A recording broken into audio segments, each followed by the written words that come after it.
Elle m'a éconduit nuit après nuit jusqu'à ce que je finisse par cesser de lui demander. Sa réaction? Enfin, tu apprends. Alors, je suis parti sans dire un mot. Sa réaction après coup a été tout autre chose. Je rinçais une tasse à café au-dessus de l'évier de la cuisine quand mon téléphone a vibré pour une alerte de cargaison en retard. Des choses typiques de fin de journée pour un gestionnaire de logistique. Une palette retenue dans l'entrepôt. Une autre mal scannée au quai. Rien de dramatique. J'ai séché mes mains, j'ai posé le téléphone face contre terre et je me suis tourné vers le couloir où la lumière de la chambre brillait d'un jaune doux. Je m'appelle Marc Lefebvre. J'ai 38 ans et je dirige les opérations pour une société régionale de fret ici à Lyon. De l'avis de tous, je suis l'homme stable, celui qui fait avancer les choses, qui est attentif, qui règle les retards avant que quiconque ne s'en aperçoive. Dernièrement, pourtant, le seul retard que je ne pouvais pas gérer se produisait à la maison. La première fois que j'ai tendu la main vers elle ce mois-là, c'était un mercredi. Ce n'était pas une soirée spéciale ni un anniversaire, juste un moment calme de milieu de semaine lorsque je suis entré dans notre chambre, que je me suis assis au bord du matelas et que j'ai touché son épaule. Elle ne s'est pas écartée et n'a pas réagi brusquement. Elle est simplement restée immobile de cette façon pratiquée que les gens adoptent lorsqu'ils attendent que la turbulence passe. Je suis épuisé, a-t-elle dit, avec le même ton qu'elle utilise lorsque le lave-vaisselle bip ou que le chien gratte à la porte arrière. Je lui ai dit que ce n'était pas grave. Cela l'était. Tout le monde se fatigue. J'ai embrassé ses cheveux, j'ai éteint la lampe, j'ai fixé le plafond et j'ai écouté le faible vrombissement de la circulation sur l'avenue Berthelot. Ce n'est pas un problème, me suis-je dit. Demain sera meilleur. La deuxième tentative a eu lieu quelques jours plus tard, un vendredi après que nous soyons tous deux rentrés à la maison avant la tombée de la nuit. J'ai fait griller du poulet sur la terrasse. Elle a versé 2 verres de vin. Nous avons mangé sans téléphone à table, presque un retour à ce que nous étions autrefois. Nous avons nettoyé côte à côte. J'ai ressenti ce calme serein que l'on obtient lorsque l'on a réellement partagé une journée, et non pas simplement croisé des chemins à l'intérieur de celle-ci. Quand j'ai tendu la main vers elle plus tard, elle a souri avec sa bouche mais pas avec ses yeux. Mal de tête, a-t-elle dit, pressant ses doigts sur sa tempe. J'ai hoché la tête, je lui ai donné de l'eau, j'ai fermé les stores. Elle a fait défiler quelque chose sur son écran pendant 20 minutes après cela, le visage éclairé en bleu. Je me suis allongé sur le dos et j'ai essayé de nommer la marque du parfum qu'elle portait ces jours-ci. Ce n'était pas celui que j'avais acheté pour son anniversaire. La 3e fois était une semaine après cela, un samedi soir. Nous étions invités à l'anniversaire d'un collègue en centre-ville et elle a pris une longue douche, a séché ses cheveux, s'est maquillée entièrement. Je l'ai regardée dans le miroir du couloir alors qu'elle attachait de petits anneaux d'or. Il lui allait bien. Elle était belle, élégante, lumineuse, plus grande d'une certaine manière. Au bar, elle arrive forte à une histoire qu'elle avait déjà entendue. Un homme de son équipe marketing l'a serrée dans ses bras un instant de trop et l'a appelée « ma grande », ce qui m'a agacé plus que cela n'aurait dû. Nous sommes partis tôt. Dans la voiture, elle a baissé la vitre et a laissé l'air froid gifler le reste du jean de ses joues. De retour à la maison, je l'ai approchée avec précaution, comme si je déplaçais un vase fragile d'une étagère à une autre. Elle a soupiré et a dit « Je n'y suis tout simplement pas ce soir. » D'accord. Ce soir, semblait important, comme une promesse comportant une clause de sortie intégrée. J'ai dit « Bien sûr. » J'ai embrassé son front et j'ai réglé mon réveil pour 5h30 parce que le travail à l'entrepôt est intense le dimanche. À ce moment-là, j'avais commencé à remarquer les schémas que l'on ne saisit que lorsque l'esprit est clair et que l'orgueil est silencieux. Le nouveau blazer qu'elle portait au travail 2 fois dans la même semaine. Le sac de sport qui est réapparu après 1 an dans le placard. La façon dont elle remettait du baume à lèvres au feu rouge. Rien de tout cela n'est une preuve. C'est juste de la texture. Mais la texture s'accumule, et cela s'est ajouté à un sentiment que je n'aimais pas admettre. J'étais la seule personne à nous observer de près. Elle parlait en phrases rapides et éthérées de réunions et de délais et du fait que la saison de pointe n'est pas seulement la tienne, tu sais. Et j'ai dit, j'ai compris. Je comprends vraiment. Je gère des périodes de pointe pour gagner ma vie. La vérité est que je peux faire la différence entre un goulot d'étranglement et de la négligence. La 4e tentative est arrivée 3 semaines après la première. C'était un dimanche après-midi, la neige à moitié fondue le long du trottoir, l'Olympique lyonnais se faisant écraser à la télévision. Elle était sur le canapé sous une couverture, caressant distraitement le chien d'une main tout en faisant défiler des nouvelles anxiogènes de l'autre. J'ai poussé son pied et j'ai dit, et si nous montions à l'étage? C'était décontracté, pas nécessiteux. Je dois me lever tôt, a-t-elle dit. C'était dimanche. Elle doit toujours se lever tôt les lundis et, pendant des années, cela ne nous a jamais empêchés d'être mariés les dimanches soirs. Le chien a frappé sa queue 3 fois contre le coussin. J'ai coupé le son de la télévision pour mieux l'entendre, comme si la clarté se cachait dans le silence. Ce n'était pas le cas. Je ne fais pas de discours et je ne lance pas d'ultimatum. Mais j'ai commencé à compter. Pas sur papier, juste dans ma tête. Pas 30 nuits, pas même 10. 5 tentatives de rapprochement humain à travers un mois qui aurait dû contenir une poignée de moments faciles. Je n'en ai jamais fait une campagne. Je n'ai jamais tenu de calendrier. J'ai simplement essayé quand cela semblait opportun. Et chaque fois, elle plaçait une autre petite pierre sur la balance. Fatigué, occupé, mal de tête. Pas ce soir. Tôt demain matin. Prise isolément, chaque pierre n'est rien. Ensemble, elle commence à ressembler au mur que l'on construit quand on ne veut pas dire ce qu'il y a de l'autre côté. Entre-temps, d'autres petites choses ont changé. Elle a commencé à sortir dans le couloir pour prendre des appels le soir.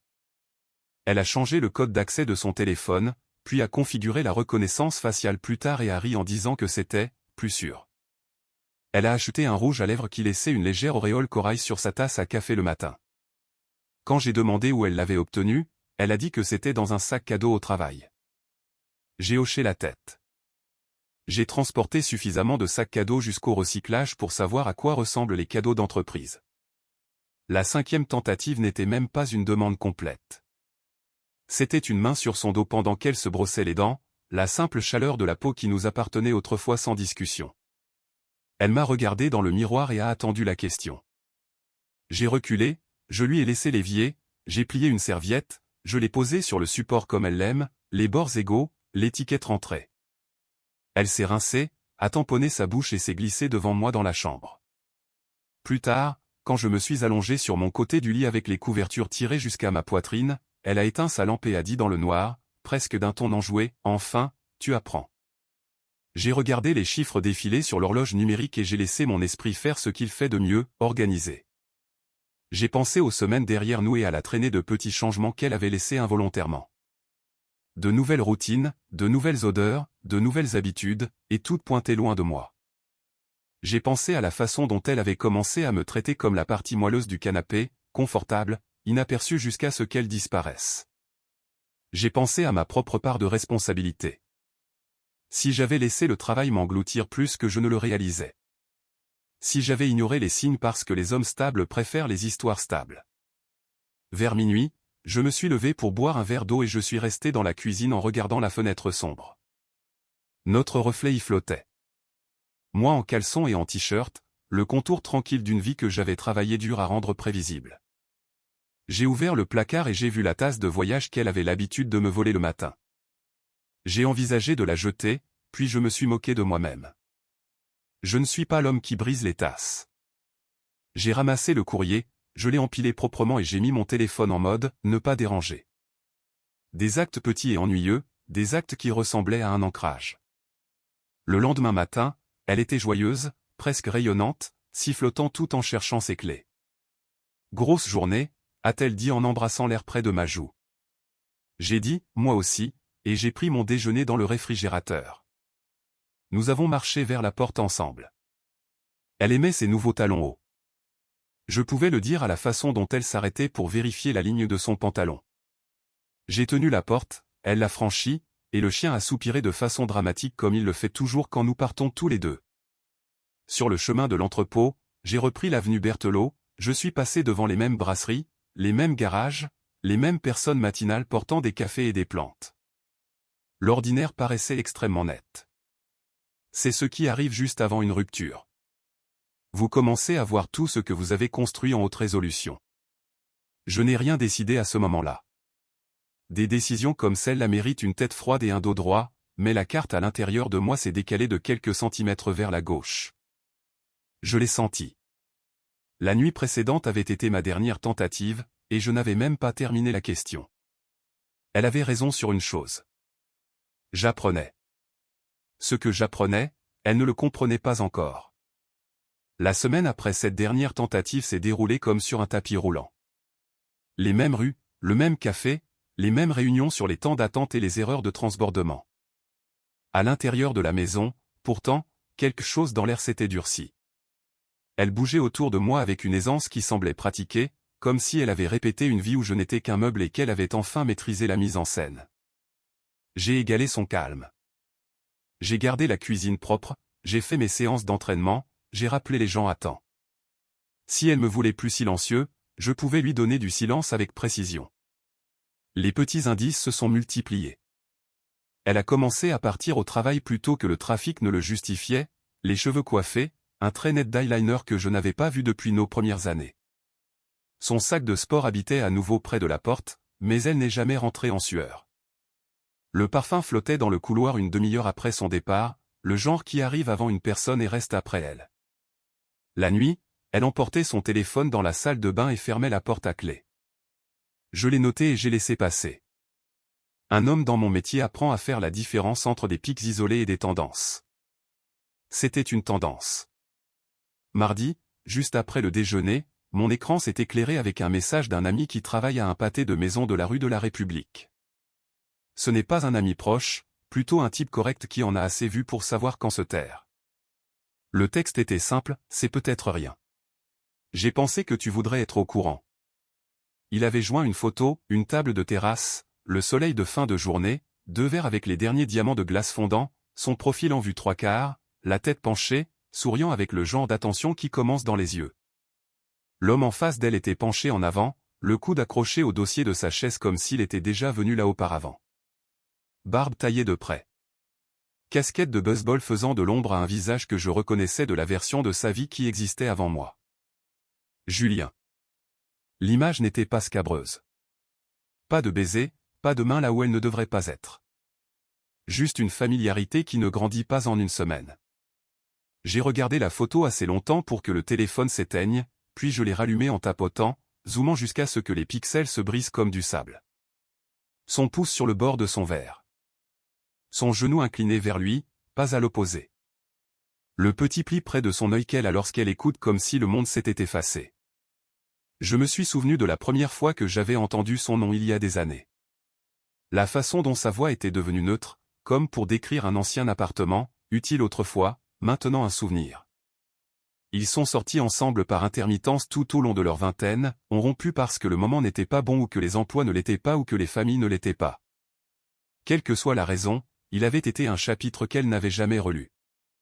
Ou du moins, c'est ce que je croyais. Tout s'est réorganisé en un clic.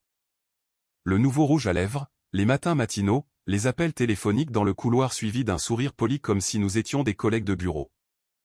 Un système avec des entrées et des sorties. On peut s'habituer à l'obscurité si l'on se dit que les lumières vont revenir. Voir cette photo a été comme si quelqu'un actionnait l'interrupteur. J'ai terminé mon quart de travail, j'ai signé pour 2 palettes et j'ai pris l'avenue Berthelot pour rentrer chez moi avec la radio à bas volume. Le chien m'a accueilli avec son frétillement corporel typique. J'ai gratté ses oreilles et je me suis lavé les mains plus longtemps que nécessaire. Elle est arrivée 1 heure plus tard, désinvolte et radieuse, bavardant au sujet d'une échéance qui avait été déplacée et d'un client qui ne comprend tout simplement rien. J'ai cuisiné des pâtes. Elle a ouvert une bouteille de vin rouge et a versé généreusement comme si nous célébrions quelque chose de particulier. Nous avons mangé au comptoir de l'îlot. Le robinet a goûté 1 fois, 2 fois. Le chien a frappé sa queue sous mon tabouret. J'ai laissé passer 2 minutes, puis 2 de plus. J'ai levé les yeux et j'ai posé la première question comme si je confirmais une fenêtre de livraison. Est-ce qu'il y a quelqu'un d'autre? Un petit rire nerveux, le genre que les gens émettent lorsqu'un serveur fait la plaisanterie la plus prévisible du menu. Tu sembles peu sûr de toi. Le mot est resté suspendu là comme un manteau sur un crochet. Je ne l'ai pas saisi. J'ai regardé son visage de la même façon que je regarde les numéros d'un bordereau d'expédition. Patiemment, comme si un chiffre pouvait changer et me montrer la vérité. Est-ce qu'il y a quelqu'un d'autre? Un soupir exagéré. Nous sommes des adultes. Cette jalousie est épuisante. J'ai bu une gorgée d'eau et j'ai laissé le bruit du moteur du réfrigérateur remplir l'espace. Quand il s'est arrêté, la cuisine est devenue assez silencieuse pour entendre la bouteille se poser contre le dessous de plat en liège. J'ai posé mon verre et j'ai posé la seconde question. Simple et précise, de la même façon que l'on demanderait à un collègue si une cargaison a passé la douane. Comment va Julien? Ce nom a fait ce que 100 arguments n'auraient pu faire. Sa fourchette s'est arrêtée à mi-chemin de sa bouche. Les muscles le long de sa mâchoire se sont contractés, puis se sont relâchés. Ses yeux ont furtivement regardé à gauche et à droite, comme si la pièce avait bougé d'un centimètre et qu'elle avait besoin de retrouver son équilibre. L'air a changé de température d'un seul degré indéniable. Aucun mot, juste ce petit inventaire d'indices que le corps révèle quand le sol s'est dérobé d'un demi-pouce. Rien de dramatique n'a suivi. Elle a posé la fourchette avec soin, l'a alignée parallèlement au couteau et a tendu la main vers son vin avec une main qui ne s'est pas tout à fait stabilisée au premier essai. Elle a pris une gorgée, puis une autre, et a affiché un sourire pratiqué qui appartenait à une autre pièce, une autre conversation, un autre homme. Qui t'a envoyé pour cette petite mission? J'ai secoué la tête. Je n'étais pas en mission. Les missions ont des objectifs et des calendriers. C'était un point de contrôle. Il a été franchi ou il ne l'a pas été. Tu as semblé plus heureux ces derniers temps, ai-je dit. Nouveau rouge à lèvres, nouvelle énergie. Je n'ai pas fait de discours. J'ai laissé la vérité s'installer entre nous sans artifice. Elle a haussé les épaules une fois, comme une danseuse qui se repositionne. Je me suis concentré sur moi. Je m'aime mieux ainsi. Je me suis souvenu de la photo sur la terrasse et de l'angle de son genou. La concentration prend plusieurs formes. J'ai hoché la tête comme si nous avions couvert le compte-rendu de la dernière réunion et que nous pouvions lever la séance. Nous avons fini de manger. J'ai rincé les assiettes. Elle a essuyé le comptoir avec des gestes lents et réguliers qui ont laissé la surface parfaitement sèche. Au lit cette nuit-là, elle s'est allongée sur le côté. Le téléphone éteint, son dos formant une ligne tacite au milieu de nous.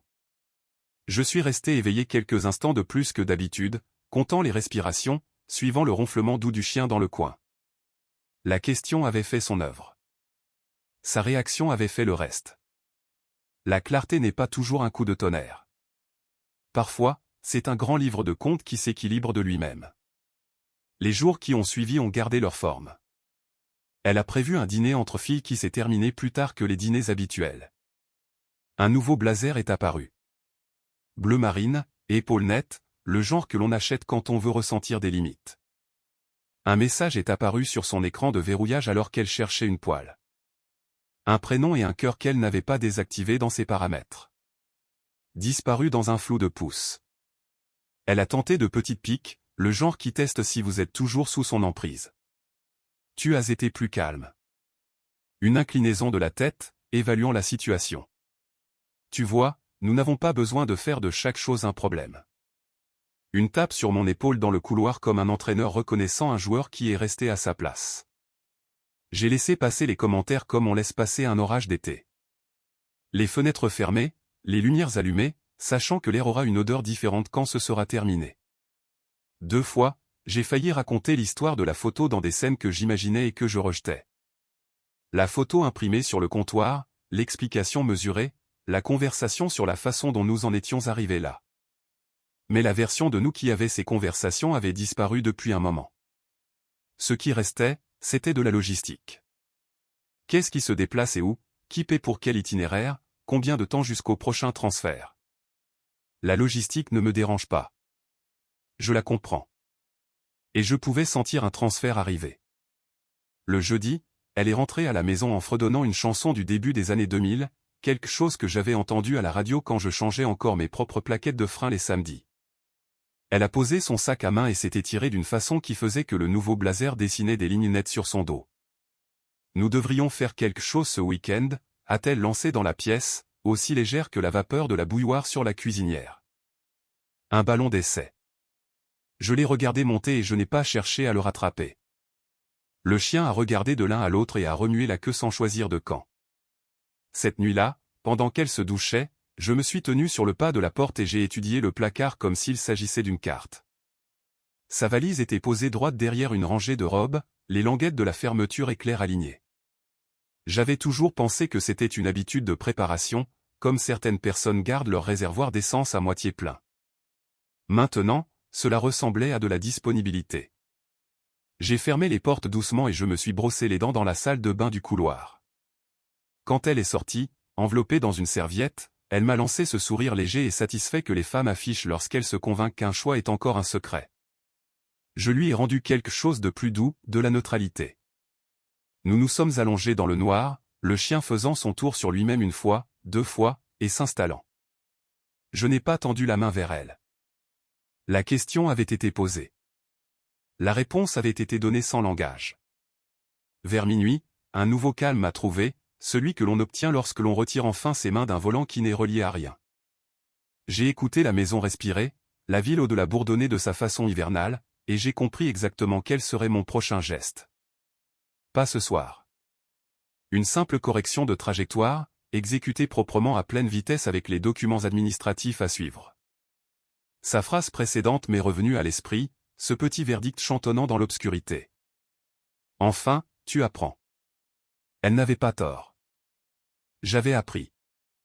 Et la leçon était simple, quand quelqu'un traite votre présence comme un bruit ambiant, la chose la plus silencieuse que vous puissiez faire est de supprimer le son. La clarté a un son. Pour moi, c'était le moteur du réfrigérateur qui s'arrêtait après que j'ai prononcé le nom de Julien et que j'ai regardé son visage faire ce petit calcul involontaire. J'ai dormi d'un sommeil court et propre et je me suis réveillé avant l'alarme, stable d'une façon que je n'avais pas ressentie depuis des mois. Pas de discours répété, juste une liste. Je me suis douché, habillé, et j'ai sorti l'enveloppe ignifugée de l'étagère supérieure du placard. Passeport, carte vitale, acte de naissance, copie du bail, un dossier de fiches de paie. Dans la cuisine, j'ai préparé du café, nourri le chien et ouvert mon ordinateur portable sur l'îlot. Les ressources humaines d'abord, diviser le dépôt direct, nouveau compte principal. La banque ensuite, geler la carte jointe, retirer un utilisateur autorisé, ouvrir un compte chèque séparé et régler mon transfert de jour de paie pour qu'il arrive là-bas. Les services publics, confirmer lesquels étaient à mon nom et planifier les annulations avec un préavis de 30 jours. Rien de tout cela ne semblait dramatique. C'était de la logistique. J'ai déplacé du fret à travers des tempêtes de neige avec moins de planification. J'ai réservé une location au mois près de l'entrepôt. Entrée sans clé, meublé, propre. Un mois, payé d'avance, environ 950 €. J'ai ouvert une boîte postale, configuré le transfert de courrier et pris des photos de tout ce que j'ai changé pour ne pas me demander plus tard si je l'avais imaginé. À 8h30, j'étais à mon bureau en train d'expédier les affaires habituelles, un appel de fournisseur, une demande de réorganisation des stocks, 2 formulaires de sécurité. Un homme peut accomplir beaucoup de choses quand il cesse de se disputer avec une réalité qui est déjà arrivée. À midi, je suis entré dans une salle de conférence calme et j'ai appelé un avocat qu'un ami m'avait recommandé lorsque son propre mariage s'était effondré l'année dernière. L'homme a répondu à la 2e sonnerie, avec une voix de quelqu'un qui a vu toutes les versions de cette situation. Nous avons couvert l'essentiel, pas d'enfants, mariage plus court que la plupart, compte de retraite séparé, un logement loué avec un bail qui pourrait être cédé. Je lui ai envoyé la photo par courrier électronique parce que la documentation vous épargne les longs récits. Il m'a dit ce que je savais déjà, les preuves ne guérissent rien. Elles organisent simplement le dossier. Il a rédigé un accord de séparation pendant que nous étions au téléphone et a prévu une signature pour vendredi. Honoraires payés, invitation de calendrier fixée. Je me suis tenu à la fenêtre et j'ai regardé une rangée de remorques reculer dans leur baie comme si elles suivaient les lignes que j'avais tracées. Ces messages ont commencé vers 14h. Où es-tu? C'est puéril. Nous devrions parler. J'ai mis la discussion en sourdine et j'ai terminé mon quart de travail. Sur le chemin du retour, je me suis arrêté au bureau de location. La directrice, une femme pratique qui imprime tout, a cherché mon unité. Le renouvellement au mois avait été reconduit en janvier. Rien à signaler. Je lui ai remis un préavis écrit de 30 jours, mettant fin à ma location, et j'ai demandé les droits de cession pour l'occupant restant. Elle a hoché la tête, a agrafé le formulaire et a dit qu'elle aurait besoin de sa signature pour garder le logement. J'ai dit qu'elle l'aurait si elle le voulait. Quoi qu'il en soit, mon dernier paiement de loyer serait celui déjà prévu. Le calcul était assez simple pour nous deux. De retour à la maison, je me suis garé dans la rue, pas dans l'allée comme je le fais d'habitude. J'ai pris mon sac de sport et cette enveloppe inifugée et rien d'autre. Pas de mesquinerie.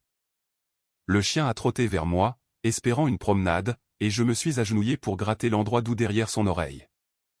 Il m'a regardé de la façon dont il le fait toujours, présent, sans complication. Je lui ai dit qu'il était un bon garçon. Il l'est. Il irait bien d'une façon ou d'une autre.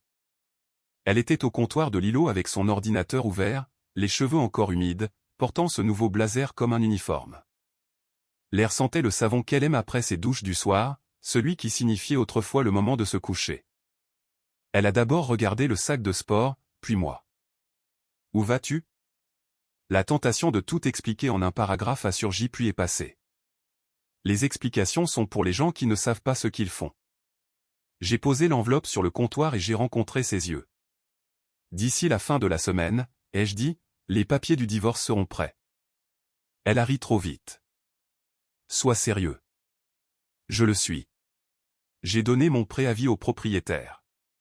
Tu peux reprendre le bail si tu le souhaites. Invite Julien. Tu n'as plus besoin de te cacher. Je ne paierai plus de loyer après ce mois-ci. C'était là. Juste les termes. Elle est restée très immobile, comme un cerf décidant si la forme dans les arbres est une personne ou juste le vent. Puis est venue la performance habituelle. Le ricanement, le petit hochement de tête, le presque sourire. Tu surréagis. Peut-être, ai-je dit, mais j'ai fini de réagir tout court. Elle a attendu le conflit. Quand il n'est pas arrivé, elle a cherché la condescendance comme on prend une veste près de la porte. Tu t'enfuis. Je m'en vais. J'ai laissé le double des clés sur le crochet près de la porte. De la façon dont j'ai toujours détesté que les gens les laissent dans les films. Visible. Final. Une petite marque de ponctuation. J'ai soulevé le sac de sport. Le chien a gémi une fois puis s'est calmé quand j'ai touché sa tête. Elle m'a suivi jusqu'au seuil avec les bras croisés. Une posture qui semble puissante jusqu'à ce qu'il n'y ait plus rien à retenir. « Qu'est-ce que tu vas même dire aux gens » a-t-elle demandé. La vérité, ai-je dit. Que je ne vivrai pas dans une pièce où le respect est facultatif. Le couloir à l'extérieur de notre appartement sentait le dîner de quelqu'un d'autre. J'ai verrouillé la porte derrière moi, j'ai marché vers l'ascenseur et j'ai regardé les numéros descendre comme un compte à rebours. Dans le hall, un vieux couple se débattait avec un colis trop gros pour l'étagère de la salle de courrier. J'ai tenu la porte pour eux. Cela faisait du bien de faire quelque chose d'ordinaire. À la location, j'ai appris le nouveau code d'entrée du premier coup. L'endroit était dépouillé d'histoire, des murs blancs, un canapé qui n'avait jamais appartenu à personne, une table avec 4 chaises que personne n'avait choisies volontairement. J'ai suspendu 2 chemises, plié le reste et posé l'enveloppe dans la table de nuit comme une boussole. Puis j'ai retourné mon téléphone et j'ai laissé les messages remplir à nouveau l'écran. 3 d'elles à la suite. Nous devons parler. Arrête de faire une scène. Où loges-tu ? Puis un autre, es-tu sérieux à propos de cela ? Et enfin celui qui finit toujours par arriver dans ces situations, celui qui tente de vous mettre sur la défensive, je n'ai rien fait de mal. J'ai tapé une réponse et je l'ai gardée courte. Papier vendredi. Le propriétaire a tes documents. Tu n'as pas besoin de le cacher. S'il te plaît, ne me contacte pas sauf pour la logistique.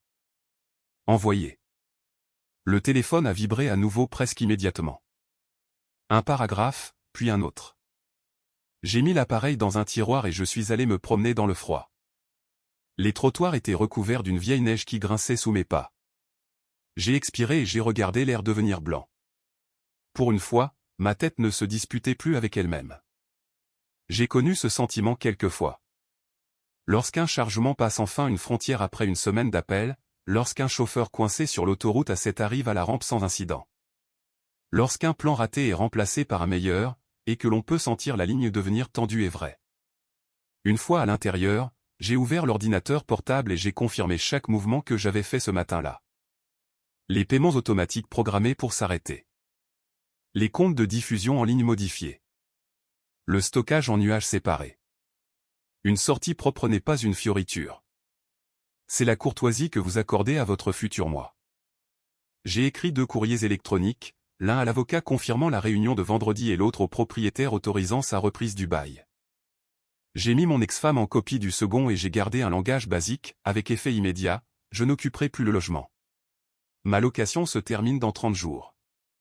Toutes les obligations financières après cette date sont les siennes si elle souhaite rester. Le papier remplace le drame de la même façon qu'une carte bien dessinée remplace le fait de se perdre. J'ai bien dormi. Le matin, j'ai préparé du café dans une tasse qui n'appartenait à aucun souvenir et j'ai conduit jusqu'au travail par un itinéraire qui a réduit de 5 minutes le trajet. La journée s'est bien déroulée. Les chariots élévateurs ont bipé. Les gens ont fait leur travail. Vers midi, j'ai reçu le dossier de l'avocat avec tous les blancs remplis, nom, date, une clause sur le gaspillage des biens matrimoniaux. Aucun de nous n'avait besoin d'argumenter. Elle a essayé d'appeler dans l'après-midi depuis un numéro que je ne reconnaissais pas. J'ai laissé passer vers la messagerie vocale et je n'ai pas écouté. Ce que je me dois, c'est d'être l'homme qui tient sa parole envers lui-même quand personne ne l'applaudit. D'ici la fin de la semaine, les papiers seraient prêts.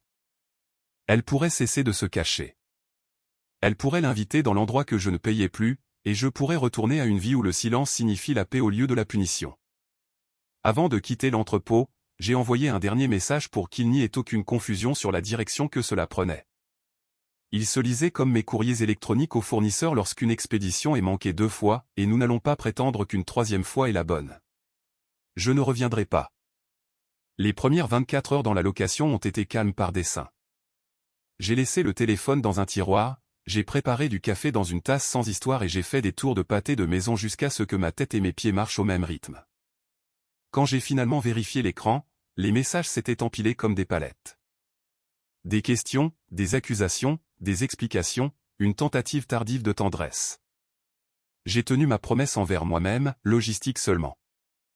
J'ai répondu à 2 choses, la confirmation des documents du propriétaire et l'heure à laquelle l'avocat attendrait les signatures. Tout le reste est resté non lu. En milieu de matinée, elle a basculé vers la certitude, tu es dramatique. Reviens à la maison et parlons comme des adultes. Je lui ai transféré le formulaire de reprise de bail et j'ai écrit la seule phrase qui importait, s'il te plaît, coordonne-toi directement avec le bureau. Elle a répondu par un paragraphe sur mon obligation de mari d'essayer. J'ai laissé cela ainsi et je suis retourné au travail. Le fret est arrivé. Les chauffeurs ont klaxonné. Quelqu'un a éraflé une palette contre une glissière de sécurité et s'est excusé auprès de personne. Le monde n'a pas remarqué que notre mariage changeait de forme. Le 2e jour, le ton a changé. Les messages sont devenus plus doux sur les bords. Les souvenirs ont été sortis comme de vieilles couvertures. Ce voyage à Annecy quand la rivière était trop froide pour y entrer. La fois où le chien est tombé malade et a dormi sur ma poitrine pendant qu'elle pleurait. Elle a proposé de faire du chili, la recette que j'aime avec le cumin doublé. J'ai imaginé notre cuisine et l'îlot où elle avait souri à travers de petits mensonges et j'ai réalisé que la nourriture n'allait pas réparer ce que la vérité avait brisé. J'ai envoyé une phrase, papier vendredi. Elle a envoyé 3 points qui sont apparus et ont disparu comme un battement de cœur sur un moniteur. Puis plus rien. Dans l'après-midi, mon téléphone s'est éclairé avec un numéro inconnu. J'ai laissé passer, puis j'ai lu la transcription. Un homme m'informant que j'avais mal compris, que je devrais être un homme et lui parler. J'ai reconnu le rythme de Julien sans avoir besoin de son nom. J'ai bloqué le numéro sans répondre. Le nouvel emploi du temps du chien m'est parvenu dès après cela, sa façon polie de dire qu'elle comprenait que je ne reviendrais pas. Elle m'a proposé les samedis matins si je voulais l'emmener au parc. Je l'ai mis sur mon calendrier. Tout n'avait pas besoin d'être anéanti. La nouvelle a voyagé plus vite que prévu. Un ami commun m'a envoyé un message pour savoir si j'allais bien sur le ton que les gens utilisent lorsqu'ils ont déjà choisi un camp. J'ai envoyé la photo de la terrasse et rien d'autre. Il n'a pas répondu. Puis plus tard il a fait, un simple « je vois ». Un autre ami, le genre qui aime le conflit comme un divertissement, a appelé 2 fois. J'ai décliné les 2 appels et j'ai finalement envoyé les 2 mêmes mots que je donne aux fournisseurs bavards, pas disponible. Moins il y a d'acteurs sur scène, plus la pièce est courte. Le 3e jour, elle est venue à l'entrepôt. Je l'ai regardée sur la caméra du hall, se tenant plus droite que d'habitude, le maquillage fait avec le soin de quelqu'un qui se prépare pour une déposition. La réceptionniste m'a contacté. Je lui ai dit de donner à ma femme le numéro de mon avocat et que je n'étais pas disponible pour des réunions imprévues. Elle a essayé à nouveau, la voix montant juste assez pour que le microphone sature. La sécurité lui a demandé d'attendre ou de partir. Elle est partie. 10 minutes plus tard, un message est arrivé, incroyable. Cela faisait 2 d'entre nous, juste pour des raisons différentes. Cette nuit-là, elle a essayé une autre voie, la séduction déguisée en nostalgie. Une photo d'un vieux mot que j'avais laissé sur son tableau de bord avant que nous soyons mariés. Une promesse d'une version plus jeune de moi de toujours revenir à la maison. Elle a ajouté « Je veux cela de nouveau ». Vouloir et honorer ne sont pas la même chose. J'ai tapé puis effacé des mots polis qui ne feraient qu'inviter à plus. En fin de compte, je m'en suis tenu à la règle qui m'avait sauvé toute la semaine, répondre au plan, pas aux sentiments. Nous nous voyons vendredi, 11 h du matin. Le jeudi, elle est passée par un cycle de panique. Des messages rapides avec des instructions opposées. Ne fais rien avant que nous parlions. Si tu vas partir, alors pars. C'est sur toi. Tu brises un foyer pour une photo. Je ne l'ai pas corrigé en disant que la photo ne faisait qu'expliquer ce que son comportement avait déjà dit. Je suis allé à l'épicerie du coin et j'ai acheté de la lessive que je n'avais jamais utilisée auparavant. De retour à la location, j'ai plié des chemises sous une lumière inhabituelle et j'ai compris que propre ne veut pas toujours dire neuf. Parfois, cela signifie simplement non partagé. Un collègue qui ne savait rien de ma vie personnelle a mentionné l'avoir vue en centre-ville au déjeuner, seule, ayant l'air d'essayer de décider si elle devait s'asseoir ou s'enfuir. J'ai hoché la tête, j'ai changé de sujet et j'ai terminé une autre optimisation d'itinéraire. Le travail était devenu plus facile. Quand vous cessez de saigner dans chaque pièce, les pièces ont besoin de moins de nettoyage. Jeudi soir, une dernière tentative de contrôle est arrivée déguisée en générosité. Elle proposait de recommencer avec des conditions qui revenaient toutes à ce que je revienne selon ses termes.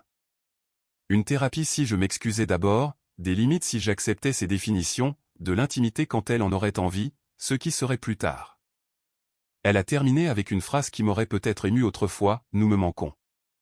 Le manque exige la présence. Nous n'avions pas été, nous, depuis un moment. Et la personne qui lui manquait était l'homme qui absorbait le manque de respect pour qu'elle n'ait pas à en ressentir le poids. J'ai dormi et rêvé de rien, un vide béni, et je me suis réveillé pour la ligne nette du vendredi. J'ai porté une chemise simple et un visage calme au bureau de l'avocat. Elle est arrivée avec quelques minutes de retard dans ce blazer bleu marine, serrant une bouteille d'eau comme un alibi. La salle de conférence sentait le papier et les fins polis. L'avocat a expliqué chaque page. Elle a tout signé rapidement jusqu'à ce qu'elle atteigne la clause sur le gaspillage des biens matrimoniaux et s'est arrêtée, ses yeux se levant vers moi comme un défi. Je n'ai pas dit un mot. Elle a signé. Les stylos ont cliqué en se fermant. Le son a ressemblé à un couvercle trouvant son bocal. À l'extérieur du bâtiment, la lumière du soleil hivernal frappait fort le verre et donnait à la ville l'air d'avoir été fraîchement inventoriée. Elle a marché à mes côtés pendant un demi-pâté de maison sans parler. Au bord du trottoir, elle a finalement essayé une dernière histoire, une version où c'était une mauvaise passe et où nous étions plus forts qu'elle. Je lui ai dit que j'espérais qu'elle trouve la vie pour laquelle elle s'était habillée. Je n'ai pas dit son nom. Elle l'a fait. Il est sorti petit et défensif et m'a tout dit sur la façon dont ce chapitre se terminerait. De retour à l'entrepôt, les gars se disputaient au sujet des endroits pour déjeuner. J'ai choisi un endroit où je n'étais pas allé depuis des années et j'ai mangé seul dans un box qui avait connu des centaines de conversations et les avait toutes oubliées. Mon téléphone a vibré avec une seule phrase d'un ami qui avait espéré une réconciliation, « Mec, je ne savais pas ». J'ai répondu ce qui semblait plus vrai que des félicitations ou des condoléances, « Maintenant, nous savons ». Ce soir-là, dans le calme de la location, j'ai regardé la lumière glisser le long du mur et se poser derrière le canapé. Pas de tsunami de chagrin, juste le soulagement constant d'être hors d'un jeu auquel je n'avais jamais accepté de jouer. Ces appels ont diminué, puis se sont arrêtés. Le créneau du samedi pour le chien est arrivé comme prévu. Il a couru après une balle de tennis jusqu'à ce que sa langue s'enroule sur les bords, puis s'est affalé sur mes chaussures pour me rappeler que certaines loyautés sont simples. Sur le chemin du retour, je suis passé devant notre ancien logement et je n'ai pas ralenti. Les stores étaient ouverts. Quelqu'un bougeait dans la cuisine que j'avais aérée avec la vérité. Elle paraissait plus petite depuis la rue, comme la plupart des pièces le font quand on n'y vit plus. La finalisation est arrivée par courrier électronique d'abord, puis par une enveloppe timbrée qui l'a rendue officielle sans cérémonie. Le décret ressemblait à chaque morceau de papier qui a déjà mis fin à quelque chose. Caractères denses, lignes nettes, signature et encre. Cela signifiait que nous marcherions désormais dans des couloirs différents. Je l'ai lu une fois et je l'ai mis dans la même enveloppe ignifugée qui avait voyagé sur le siège passager pendant les dernières semaines. J'ai préparé du café et j'ai emmené le chien au parc pour notre créneau du samedi. Il a trouvé le même coin de soleil qu'il aime toujours et s'est effondré avec un soupir qui ressemblait à du soulagement. Peut-être était-ce le mien. Les gens s'attendaient toujours à une dépression ou à un discours. J'ai appris que les fins rendent certaines personnes nerveuses. Elles veulent des larmes ou un méchant pour donner un sens à leur propre choix.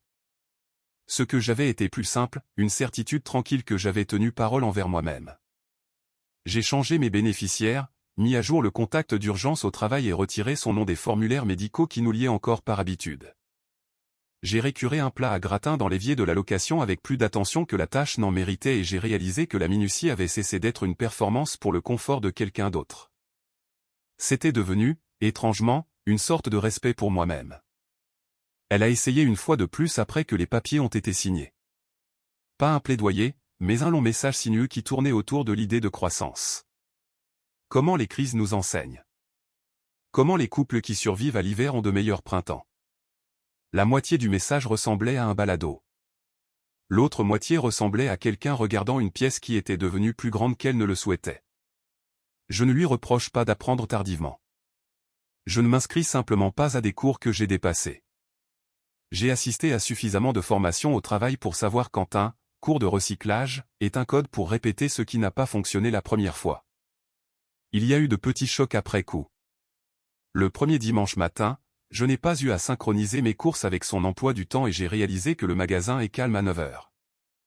Le premier soir, je me suis tenu dans un rayon de quincaillerie en choisissant une mèche de perceuse et je me suis surpris à tendre la main vers mon téléphone pour lui envoyer un message avec une question sur les chevilles murales, puis j'ai ri parce que je connaissais déjà la réponse.